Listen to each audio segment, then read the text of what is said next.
Olá, que bom poder estar novamente com vocês aqui no programa que tratamos de tantas coisas importantes e devido a todas as coisas que falaremos ainda hoje neste programa, eu te digo, vamos pensar? Olá, Bia, tudo bem? Tudo bom, Paulo? Como é que você está hoje? Joia, hoje parece que a gente tem um papo bom aí, hein? Ah, vai ser muito bom, muito produtivo, vai ser bem legal, Eu interessante. acredito que Vai, sim. vai ser, vai, a utilidade pública vai ajudar muita gente também, né? Então Aham. legal. Bia, conta pra gente com quem que a gente vai falar aqui hoje. Tá, hoje a gente vai falar com a psicóloga Manuela Ayubi. Tudo bem, Manuela? Tudo bem, gente? Tudo bom, Paulo? Tudo bom, Joia. Tudo bom, Bia? Manuela? Olá, boa noite para todo mundo que está assistindo a gente aqui nesse programa. Eu agradeço o convite, eu fiquei muito contente de poder estar aqui falando um pouquinho de mim, do trabalho que eu desenvolvo, né? Me senti muito contente mesmo. A gente que agradece, viu, você aceitar nosso convite. Obrigada. Legal. Ô, Manuela, posso fazer a primeira pergunta, Bia? Pode, Paulo. Então tá Vai bom. lá. Manuela, conta pra gente, né, um pouquinho sobre você, da onde você veio, suas formações. Vamos bater um papo aqui. Quem é a Manuela? Então tá, joia. Bom, vou começar me apresentando. Meu Certo. nome é Manuela Cornacchione Ayubi. Então é um nome assim diferente, né? Todo mundo quando me conhece a primeira vez fala: "Nossa, mas você é daqui? De onde você é?" Então assim, eu sou de Mogi Guaçu, sempre nasci aqui, formei meus laços familiares e de amizade aqui também de profissionais. Mas a minha descendência é italiana, né? Então o Cornacchione é italiano e o Ayubi é libanês. Tá? Então, minha família é de descendência italiana e libanesa. Tá? Legal. Mas a minha família próxima, meus pais, são daqui mesmo. A família do meu pai é de Mogi Mirim, da minha mãe de Mogi Guaçu. Tá? Vou contar um pouquinho para vocês minha trajetória, onde eu cheguei, né? Como eu Sim. cheguei até a psicologia, como eu cheguei até aqui. Tá? Então, na minha adolescência, estava eu lá, aquela dificuldade, né? Que profissão seguir, para onde eu vou, aquele momento que a gente busca orientação profissional, né? As crises, né? Da adolescência mesmo. E aí minha família disse, não, vamos fazer terapia, né? Vamos colocar a Manuela lá para fazer terapia. E aí, nesse processo de terapia, eu fui me descobrindo, eu fui encontrando características, habilidades, coisas que eu gostava, que eu acho que batiam muito com a psicologia. E aí eu acabei encontrando o meu caminho profissional. Tá? Eu sou formada há 20 anos pela Uniararas, né? Então minha graduação foi lá. Já na graduação, quando eu entrei, né, quando eu comecei a graduação, eu achava que eu ia para a psicologia clínica, né? Não, eu gosto de clínica, tanto que eu, né, vim de um processo clínico.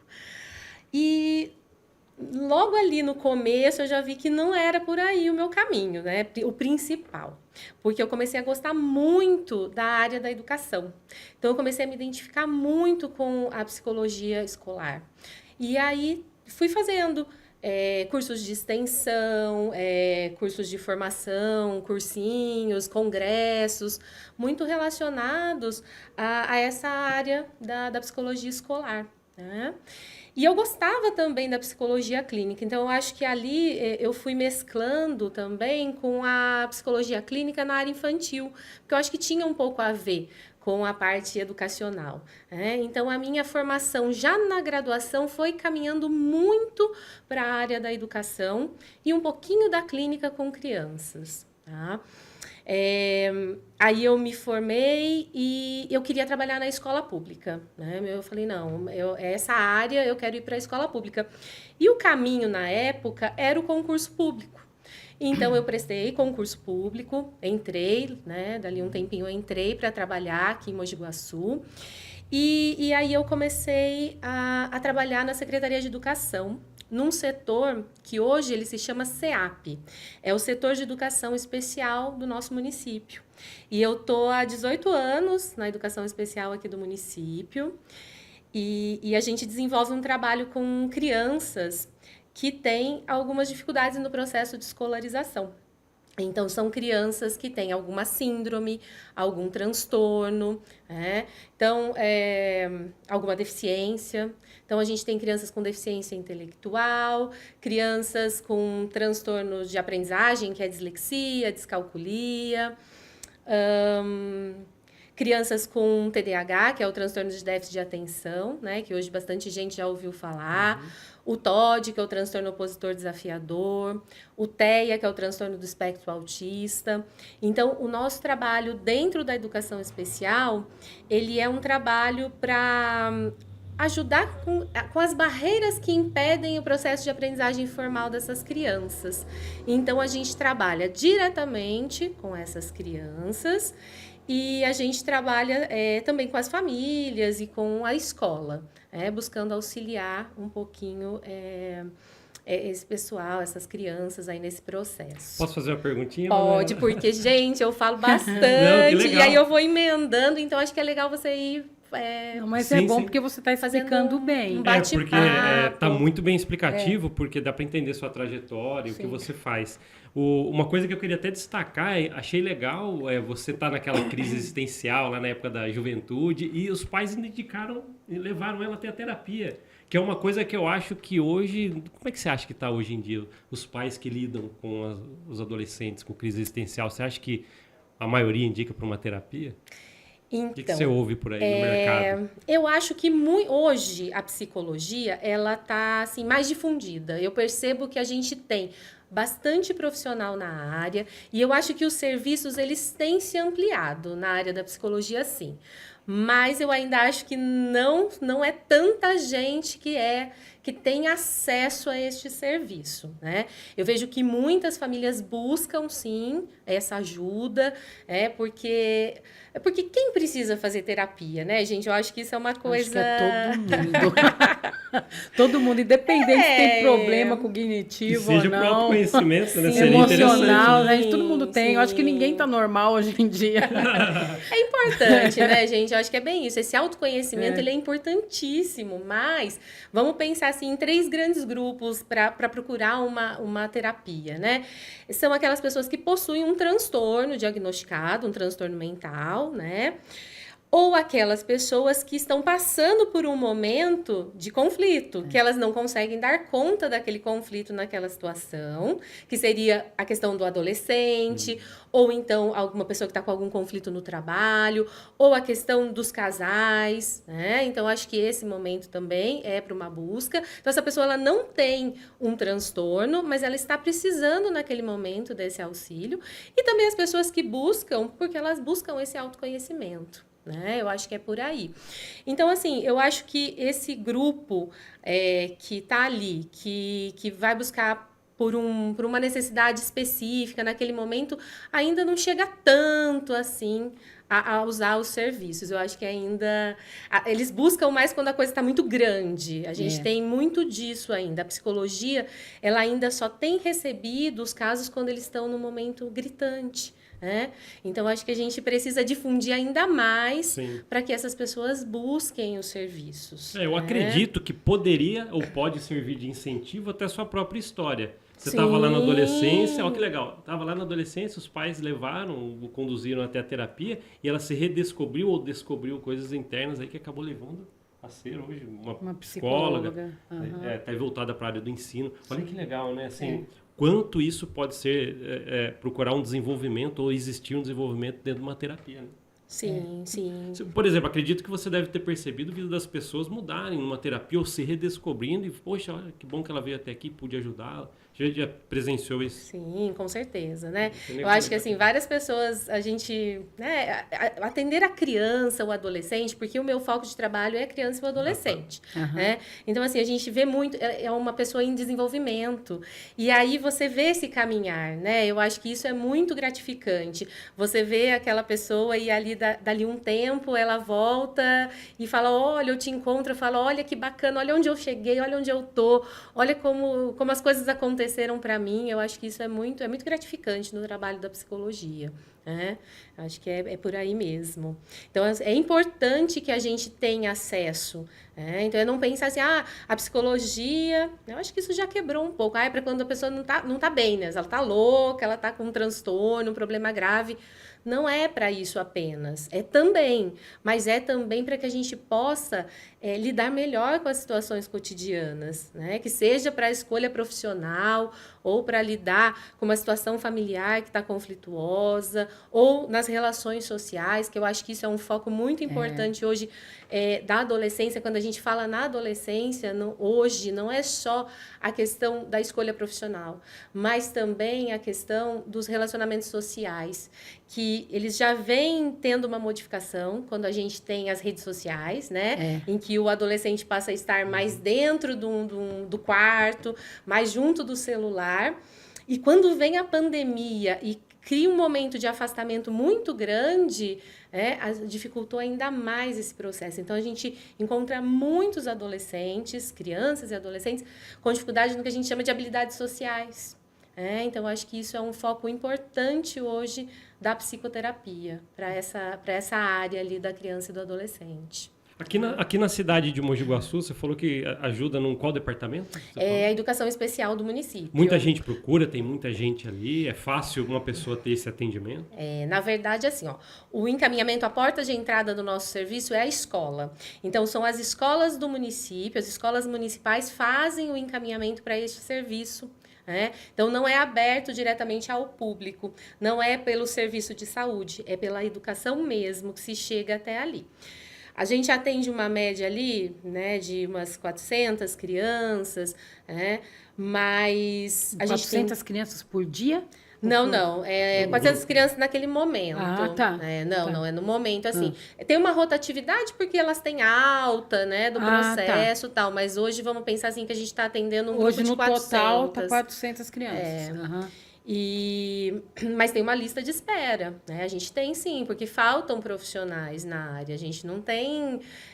ali nós somos, na área da psicologia, nós somos 4 profissionais. Nossa, então, assim, tá faltando, porque é pouco, né? Sim, são pouco. É muita demanda. O município ainda oferece um serviço na área de saúde, que é o CAPS, né? Que hoje se chama... Ai, eu esqueci o nome do serviço agora. Porque tem o CAPS infantil e tem o CATEA também, que recém-inaugurado, que é o Centro de Atendimento ao Autismo.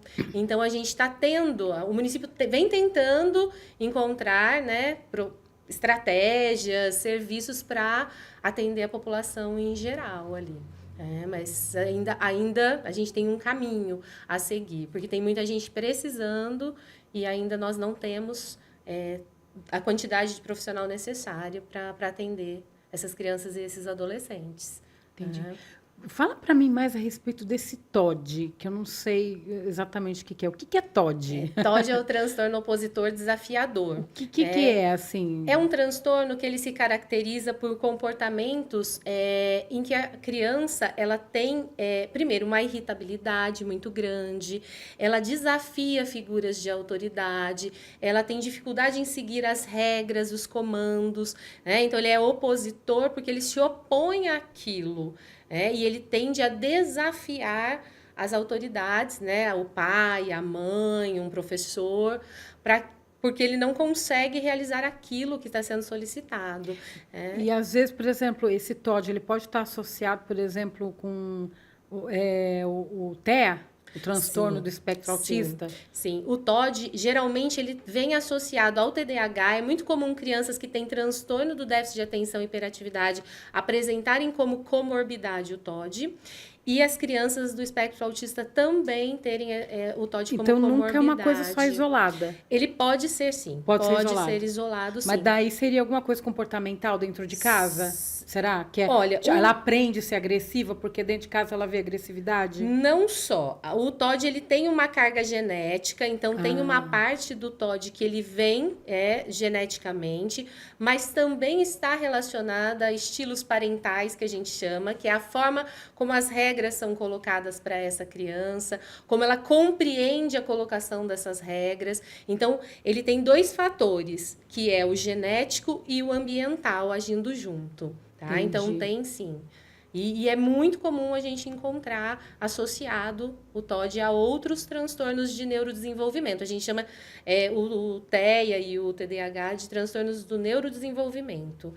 Porque é o desenvolvimento neurológico que é alterado nesse transtorno. Então, se você vai fazer, por exemplo, um exame clínico, um exame para ver a estrutura ali do cérebro, não tem modificações. O que modifica é o funcionamento funcionamento, né? A forma como o funcionamento cerebral dessa criança acontece. Então, clinicamente seria difícil ver, por isso que tem que... Na verdade, esses transtornos, eles são diagnosticados clinicamente, por clinicamente. observação clínica. Então, observação não vem clínica. imagem, Sim, né? não não existe. por imagem, Não verdade. existe imagem. Olha que interessante. Entendi. São diagnosticados clinicamente. Ou então tem coisa que você vê só ali na clínica, mas sem, por exemplo, sem exames complementares de imagem, por exemplo. Exatamente. Então, assim, a gente tem um manual diagnóstico, né, que é o DSM-5, que ele apresenta critérios diagnósticos. E aí, essa criança ela precisa cumprir alguns critérios diagnósticos para ser caracterizada com aquele transtorno. Então, ela precisa ter alguns comportamentos que duram um determinado tempo e que afetam ela mesma negativamente ou os que estão ao redor para ela ter o diagnóstico. Então, a gente tem alguns crivos que auxiliam nesse diagnóstico.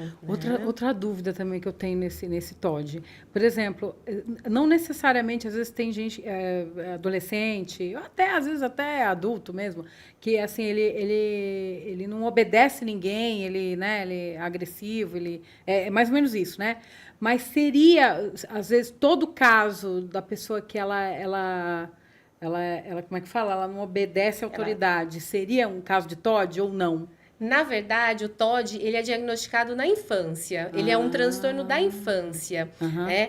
E o que acontece com esse TOD? Ele pode vir a ter um prognóstico, vamos pensar assim, um caminho até para a adolescência e vida adulta que pode ser de piora. E a gente pode ter, por exemplo, um transtorno de conduta, a gente pode ter um transtorno de personalidade lá na frente, né? Então, muitas vezes a gente encontra adultos com um transtorno de personalidade.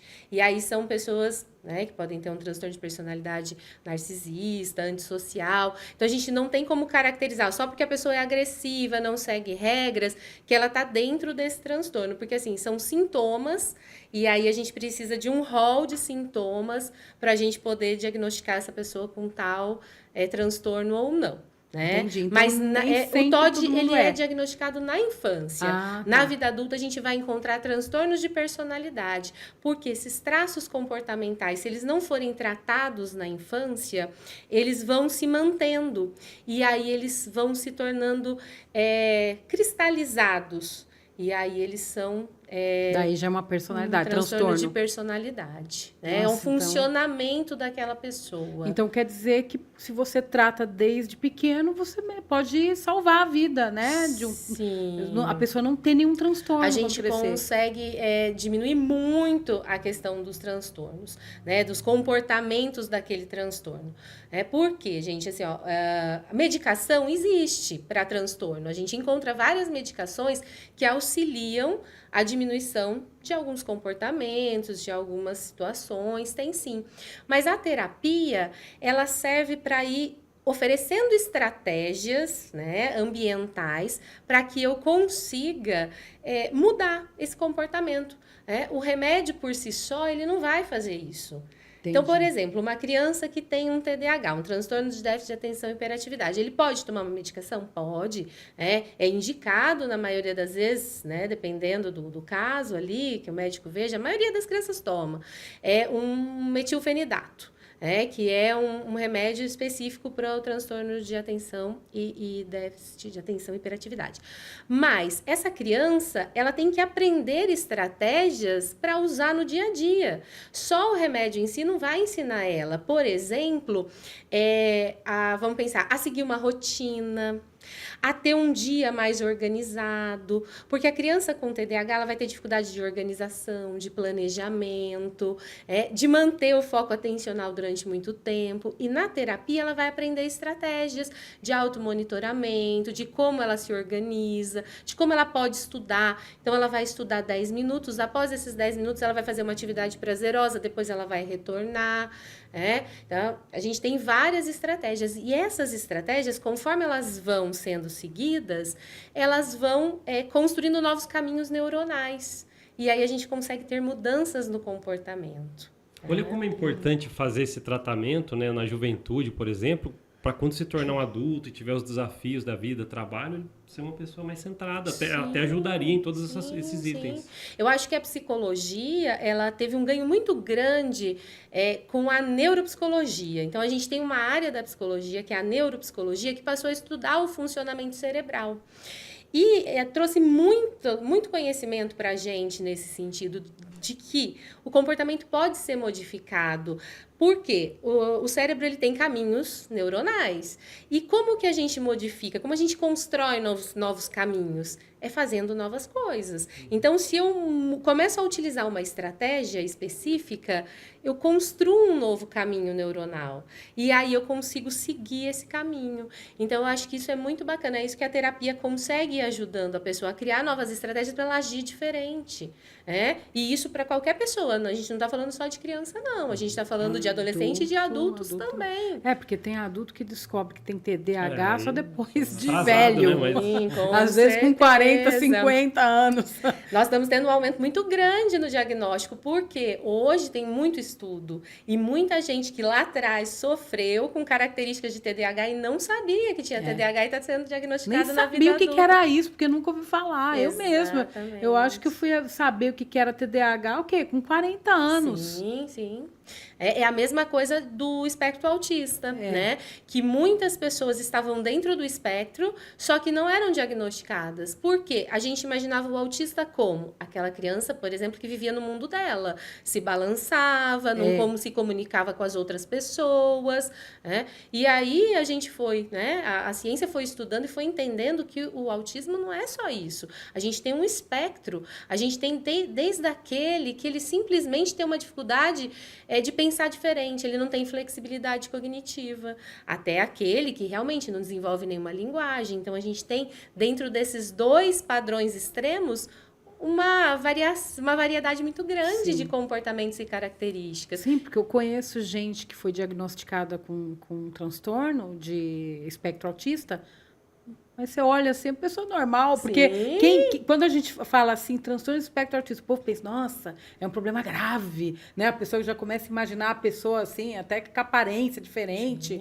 E não tem nada a ver isso. É aquela pessoa que não se comunica com ninguém, não vai conseguir interagir, não, de maneira alguma. A gente tem muita pessoa aí, inclusive no mercado de trabalho, bons profissionais que estão dentro do espectro. Eles têm hiperfoco, né? Quando eles são, assim, direcionados para fazer uma coisa que gostam, eles fazem bem feito. Sim, com certeza. Então, a gente tem aí um ganho muito grande dentro da psicologia, da neuropsicologia, recentemente, que tem ajudado muito as pessoas a se compreenderem e buscarem estratégias para lidar com aquilo que está mais difícil e conseguir conviver melhor em sociedade, né, gente? Acho que é isso. Deixa eu só falar uma coisa. Manuela, e você acha que aumentou o TDAH? A gente está tendo uma epidemia de TDAH? E de transtorno de espectro autista?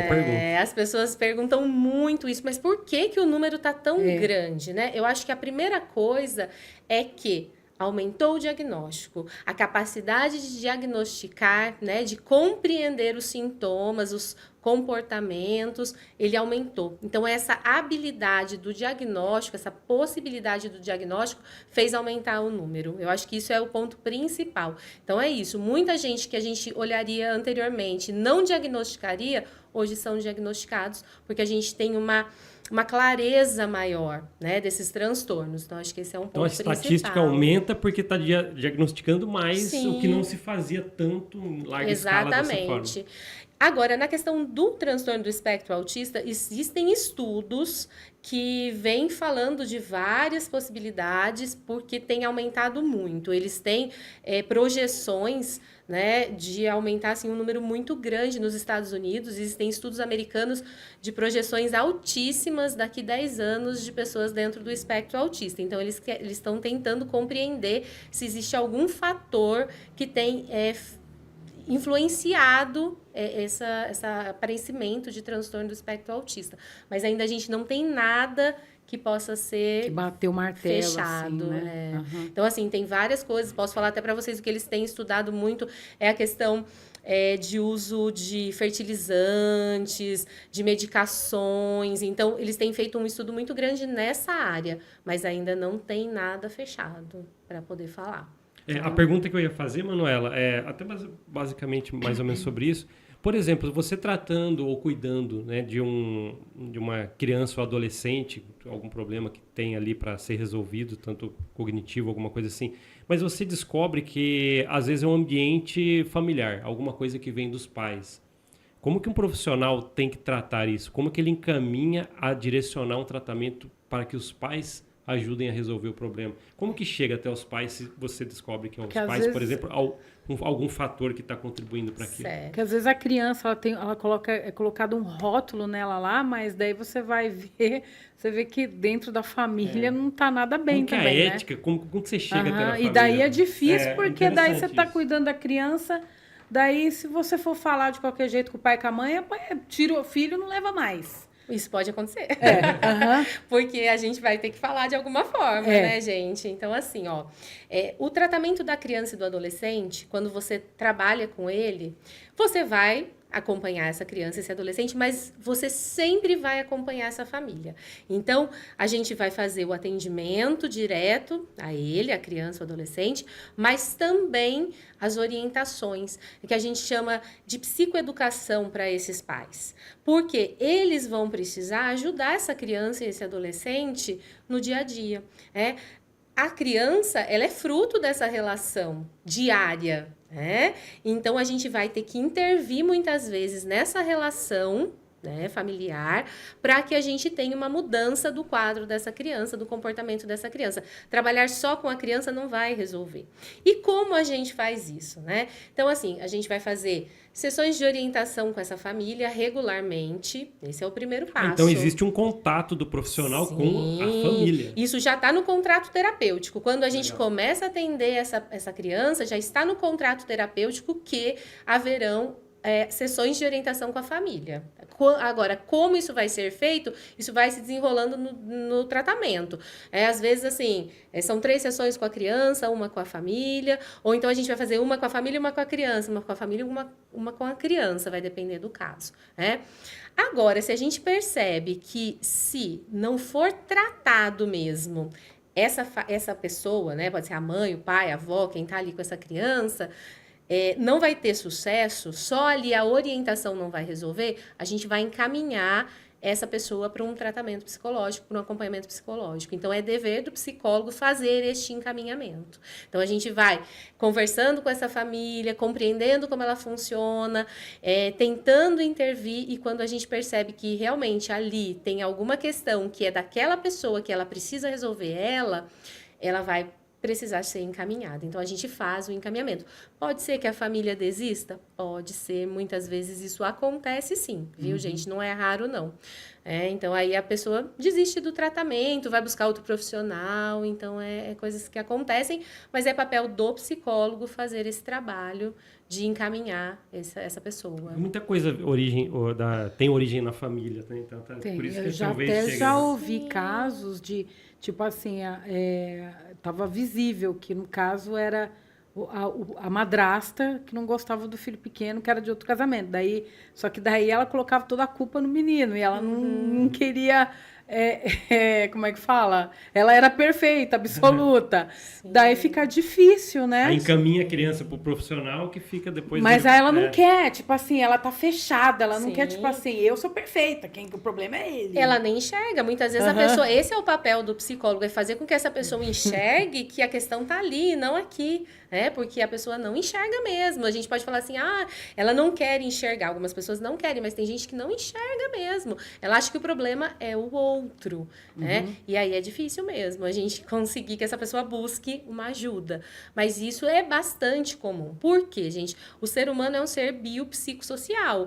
Então, a gente se forma com o quê? Uma parte é genética, biológica, uma parte é psicológica, são os processos mentais, e a outra é social, que é o quê? É o ambiente. Então, é óbvio que o ambiente em que essa criança está vai afetar totalmente o desenvolvimento dela, né? Então, a gente vai encontrar muita coisa que a gente precisa trabalhar com a família para mudar na criança. Vou falar para vocês assim que tanto que já está no contrato terapêutico o acompanhamento da família. É a família que vai ter que fazer mudanças para poder atingir essa criança, a formação dessa criança, a formação enquanto identidade, enquanto personalidade. Qual seria a diferença de uma terapia familiar dessa que você faz e de vez em quando, se necessário, aciona os pais? Qual a diferença? É a abordagem. Então, a gente tem algumas abordagens dentro da psicologia. Então, a gente tem a psicologia, né, um todo, mas ela tem abordagens de funcionamento. Então, a gente tem a abordagem psicanalítica, a gente tem a abordagem comportamental, cognitivo-comportamental, a humanista, a sistêmica. Então, geralmente, a terapia familiar, ela é feita por abordagens que são sistêmicas, trabalham ali a família como um todo. Então, são sessões diferentes, trabalha muitas vezes junto à família, né, junto com a criança. Então, tem diferença de acordo com a abordagem que o profissional trabalha. É essa a diferença. Aí o profissional vê qual que se encaixa mais para cada perfil? Não, na verdade o profissional tem a abordagem dele. Então o profissional estuda e se forma dentro de uma abordagem. E aí ele, por exemplo, a gente chegou um caso esses tempos para atendimento de mutismo seletivo. Então um caso de mutismo seletivo é um transtorno em que a criança ela fala só em alguns ambientes ou só com algumas pessoas. Para um atendimento na área da psicanálise, a gente já não indica. Então, um profissional que tem a base de trabalho dentro da psicanálise, nem sempre vai conseguir dar suporte tão bem quanto um profissional da área cognitivo-comportamental. Então, aí a gente encaminha para um profissional da área cognitivo-comportamental. Né? Os transtornos, por exemplo, que a gente trabalha, né? Lá a psicanálise não cuida de transtorno, né? Cuida sim. Mas só que a forma de abordagem diferente. é diferente, né? É uma construção diferente. Por exemplo, o cognitivo-comportamental, ele vai trabalhar os aspectos a partir da cognição mesmo. Ele vai mexer no comportamento, no pensamento e nos afetos. Mas ele é bem direcionado, então ele tem protocolos de trabalho, as pessoas falam assim, hoje em dia, que a psicanálise não tem muita comprovação científica. As abordagens comportamentais já têm, né, comprovação científica de que você, trabalhando dessa forma, você alcança tal objetivo. Então, tem diferenças, mas é o profissional que escolhe a abordagem com a qual ele mais se identifica. Entendi. E aí a pessoa busca, né? Às vezes ela sabe, às vezes ela não sabe. Tem gente que não sabe, nem pergunta a abordagem do profissional, né? Mas tem ela gente nem sabe, né? Que tem todas essas diferenças. Mas né? tem sim. Tá? Então, vai depender do profissional. E aí a gente indica para alguns transtornos, algumas coisas, um profissional, uma abordagem ou outra. Mas, em geral, o profissional da psicanálise ele pode atender qualquer pessoa com qualquer transtorno. Vai da pessoa achar que para ela aquilo ali tá legal, tá funcionando, tá fluindo bem. Tá? Então não tem falar assim, essa pessoa tem tal transtorno, ela só pode ser tratada por uma abordagem de terapia familiar. Não tem. Então a pessoa vai onde ela se sente bem e de acordo com o que ela acha que está fluindo melhor a terapia ou não. A questão...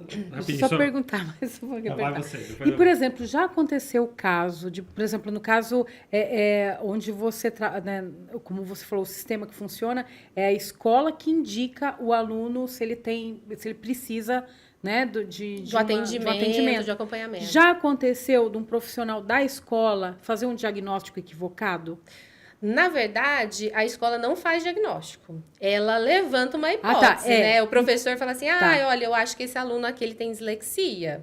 Já aconteceu dele falar, ela tem isso, daí chegar lá não é bem assim. Sim, já aconteceu, sim. Às vezes a pessoa fala assim, olha, essa criança aqui, nossa, eu tenho certeza que o quadro dela é TOD, é transtorno opositor desafiador. E, na verdade, não era, né? Uma criança ali com um quadro, por exemplo, dentro do espectro autista.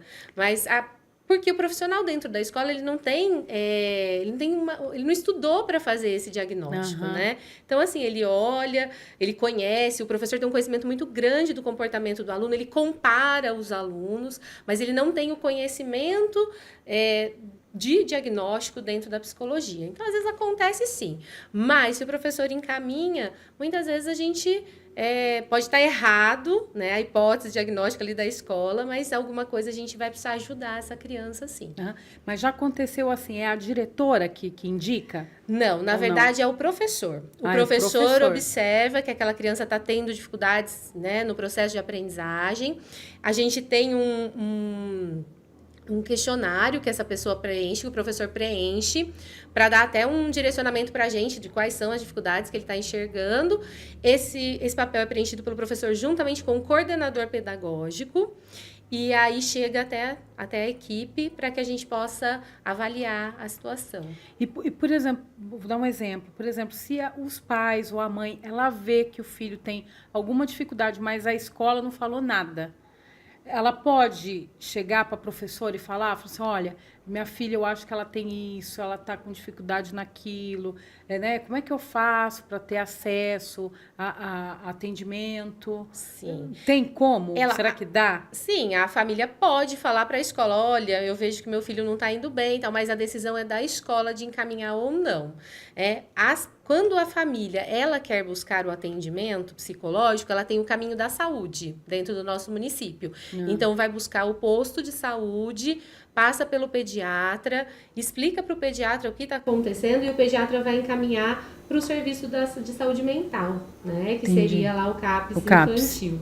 Aí, quando a família procura, geralmente é por esse caminho. Mas, se tem a ver com o processo de aprendizagem, ela pode falar para a escola, olha, eu gostaria de um encaminhamento, tal, vocês também observam, mas a escola só vai encaminhar se realmente dentro da escola acontece alguma dificuldade, tá? Entendi.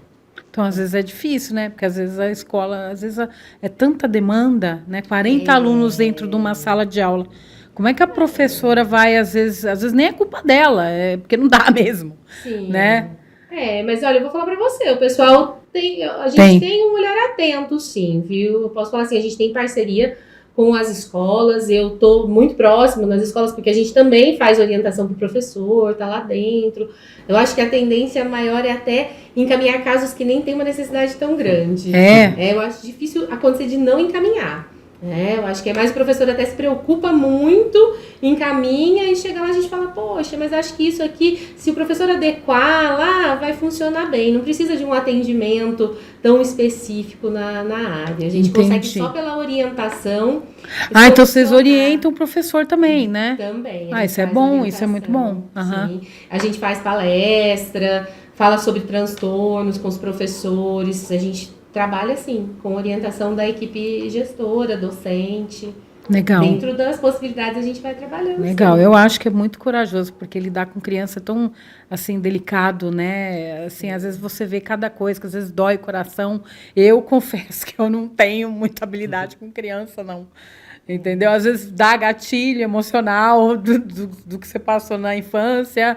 Então, você tem que trabalhar muito bem a tua cabeça para você lidar, né? Sim, porque se você não sabe lidar com os teus, você não vai conseguir lidar com, né? Sim, parabéns, viu, Manuela? Você é muito corajosa, competente também naquilo que você faz. Tive oportunidade de ter aula com a Manuela. O pouco que eu sei de psicologia, porque, né, eu não fiz a faculdade de psicologia em si. Eu tive 1 ano de psicologia com você na faculdade de nutrição, mas assim, foi muito bom, muito bom, abriu muita coisa. Entregou. E você é uma excelente professora. Obrigada, eu agradeço, Bia. Nossa, eu dei aula durante 10 anos também, né? Eu acho que assim, minha paixão pela educação fica não só no atendimento, mas também em poder compartilhar meu conhecimento, assim, um pouco desse conhecimento com as pessoas. Eu acho que isso é gratificante. E trabalhar com criança, ele é desafiador, mesmo, não é fácil. Mas, ao mesmo tempo, é gratificante, porque a criança ela está em desenvolvimento. Diferente do adulto que já tem questões muito cristalizadas e é mais difícil de mudar algumas coisas, a criança está naquele processo de desenvolvimento. Então, a gente muitas vezes vê mudanças muito rápido. Então, algumas intervenções que você consegue, você já tem uma mudança. Então, também tem esse lado. Eu acho que é bem bacana. E satisfaz, né? A gente fica satisfeito, né? Certeza, que, pô, ajudei, né? Eu vi que fez tem os dois diferença. lados ali da moeda, trabalhar com criança. Bacana. Acredita que já chegou o nosso tempo, Bia? Então. Eu nem acredito. Muito rápido. Acho que eu ficava aqui mais uns 40 minutos. Chama ela agora no Mogi Guaçu do Futuro. Sei, né? Legal, dá pra gente bater outro Porque papo. tem que falar, esse assunto tem que ser mais difundido. As pessoas não sabem. sabem. Às vezes elas não sabem para onde que elas vão chegar. Às vezes elas não sabem que assim, o Estado, o município, ele oferece esse tipo de serviço, Sim, né, sim. de é trabalho. importante a gente difundir, eu acho que é importante a gente falar sobre, porque como eu disse para vocês, o município tem buscado ofertar mais serviços, mas a população precisa buscá-los também, para que o município cada vez mais consiga construir novas possibilidades, né? Se a gente fala assim, mas não tem demanda, não precisa construir. Então, a população precisa saber que tem serviços que pode buscar e precisa buscar, seja ali pelo posto de saúde, que eu acho que é o primeiro caminho, a gente buscar o pediatra, quando a gente fala de criança e adolescente, a gente vai buscar o pediatra, né? Ou mesmo a escola. São 2 caminhos que a família pode buscar para conseguir ajuda para as crianças e para os adolescentes. Ou então, né, algumas pessoas têm possibilidade de pagar particular e buscar um profissional particular também. Né? A gente tem essa possibilidade. Bacana, então. Então tá bom, foi muito legal o papo. Obrigado, viu, Manuela, por estar. Obrigada. Queria convidar você a olhar para sua câmera e deixar suas considerações, uma palavrinha final. Gente, olha, eu agradeço. Nossa, eu fiquei lisonjeada mesmo de... Os 2 foram meus alunos e terem lembrado de mim, né, do meu trabalho, que eu procuro fazer. É gratificante, né, a gente ser reconhecido por esse trabalho. Eu espero poder ter contribuído um pouquinho, né, com os meus conhecimentos. E quem sabe aí num outro momento a gente está junto para falar um pouquinho mais a respeito da psicologia. Tá joia? Tá, muito obrigada, Bia. A gente que agradece, viu, Manuela? Eu agradeço. Então tá bom. Pode encerrar. Muito obrigada por assistir nosso programa e eu convido vocês. Vamos pensar. Até a próxima.